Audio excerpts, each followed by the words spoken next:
అన్నాను. రాగము ద్వేషము అక్క చెల్లెళ్ళు, కోరిక ఎక్కడుంటుందో క్రోధం అక్కడ ఉంటుంది అని చెప్పాను.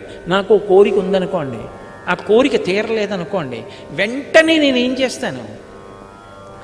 నా కోరిక తీరకపోవడానికి వీడు కారకుడని ఎవడో ఒకడిని నేరస్తుణ్ణి చేసే ప్రయత్నం చేస్తాను. విమానం ఎక్కేశాను, చెన్నై వచ్చేసాను కాబట్టి సరిపోయింది. ఏ కారణం చేతనైనా నా విమానం తప్పిపోయింది అనుకోండి, నేను ఎక్కలేకపోయాను విమానం.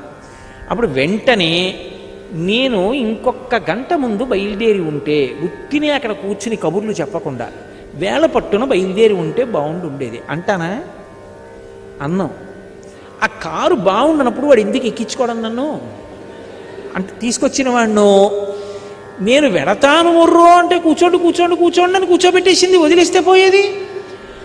ఊళ్ళో అందరినీ నేరస్తుల్ని చేసి వాళ్ళ మీద కోప్పడతాను తప్ప, అయ్యో నేనెందుకు బయలుదేరలేదు అని అంటానేంటి?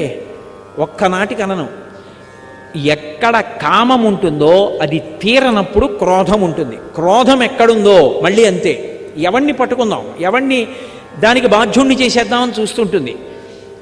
అప్పుడు ఆలోచించవలసింది ఏమిటంటే, కచ్చిత్ పురుషకారంచ దైవంచ ప్రతిపద్యతే అంటుంది సీతమ్మ. నేను ఒక పని చేశాను, ఈశ్వరానుగ్రహం తోడు కాలేదు. తోడు కాలేదంటే ఏదో కారణం ఉంది, నా ఎందేదో దోషం ఉంది, నేను దిద్దుకోవలసింది ఉంది అని తన వైపు నుండి ఆలోచించాడు. ఎవరి మీద కోప్పడతాడు? ప్రశాంతంగా ఉంటాడు.